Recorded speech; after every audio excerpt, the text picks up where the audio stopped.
Bonjour, je veux réussir.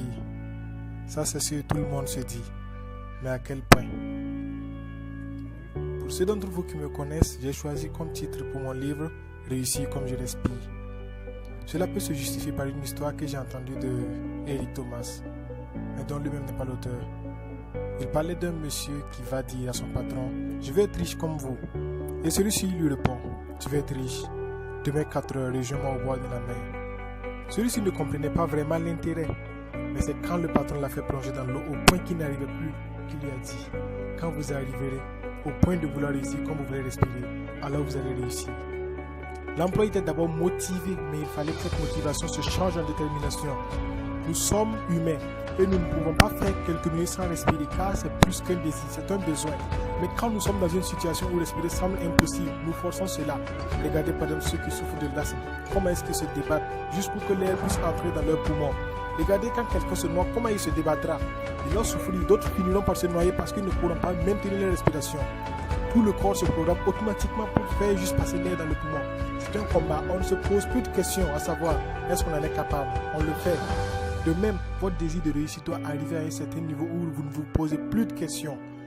Vous vous battez de toutes les forces, peu importe la difficulté rencontrée. Si vous n'avez pas de détermination, vous allez abandonner à la première épreuve.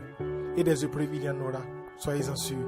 Il y a une anecdote qui dit que les Français travaillent pour passer le temps plus tôt jusqu'à atteindre l'âge de la retraite, alors que les Américains travaillent pour avoir assez d'argent afin d'arrêter de travailler. Cela dit qu'ils mettent le paquet afin d'avoir de l'argent qui va leur suffire même s'ils arrêtent de travailler. Et encore avoir de l'argent qui va leur suffire et qui va produire de l'argent même s'ils dormaient. C'est pour cela qu'il y a quelqu'un qui dit que tant que vous ne faites pas de l'argent en dormant, vous n'êtes pas encore riche. Ne mélangez pas les choses pour en arriver à de l'argent sale. À quel point voulez-vous réussir? Qu'est-ce que vous voulez avoir comme travail? Combien voulez-vous être payé?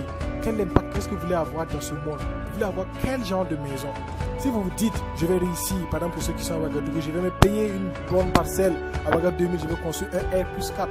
Et vous travaillez comme le fait d'avoir une simple maison dans un non-loti. Alors vous ne désirez pas vraiment réussir. Je vous pose la question, à quel point est-ce que vous voulez réussir? À quel point est-ce que vous voulez vous construire? Quel impact vous aimeriez avoir? Si vous voulez réussir au point de vous payer cette grosse bagnole de votre rêve, alors mettez-y le paquet et travaillez comme si vous voulez avoir cette bagnole. Parce que vous ne l'aurez pas si vous travaillez moins que ça. Si vous voulez réussir et vous achetez cette villa, travaillez pour cette villa. Si vous voulez réussir, pouvoir donner des millions à des personnes, avoir des millions par jour, alors travaillez ici. Il n'y a rien de juste à être petit.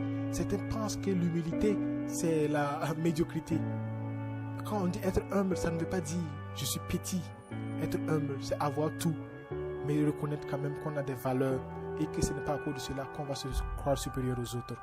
À quel point est-ce que vous voulez réussir?